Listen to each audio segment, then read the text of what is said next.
نن طالبانو وسلې ته ضرورت ستا که نسته ده؟ جواب غواړم ستا چې وسلې ته ضرورت سته ده. دغه غریزي صفت چې انسانانو کې الله پیدا کړی چې وسله جوړه کړي، خو اسلامي امت نه تنها افغانان، ټول اسلامي امت دا غریزي صفت یې په ځان کې مړ کړی ده. څنګه یې مړ کړی ده؟ وسله یې کافرانو ته پرېښودلې. کلشینکوف به روسان جوړوي، M4 به امریکایان جوړوي، M16 به جرمنان جوړوي، مرمۍ به یې هغوی راوړي، مونږ به څه کوو؟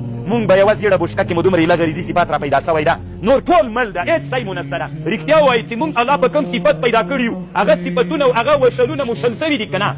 نن طالبانو الله چې په مونږ کوم نعمتونه کول لیظهره علی الدین کله، هغه نن الله هغه نعمت له مونږ نه اخیستی که یې نه ده اخیستلی. ځکه مونږ ځان سره ظلم کړی، هغه ظلم دا ده چې د بل په اوږو باندې مو ځانونه بار کړي. راځئ مونږ امت مسلمه هغه غریزي صفات چې په ټول امت د انسانیت کې الله پیدا کړي، چې کافران یې په استعداد راولي، مونږ یې نه سو راوستلی. او اوس که 10 نفره 20 نفره په دې فکر پیدا سي چې مونږ په افغانستان کې د ټولې دنیا د پرمختللې ډرون تیاري وسله برابرولی سو، په رب العالمین درته قسم کوم چې دا حرکت الله نه ناکاموي. ناکاموي دا تړون الله پاک سلطنت و بادشاهي ته رسوي، که دا تړون الله ناکام کړي چې هر څه راته وایي خپل هدف ته به رسېږي.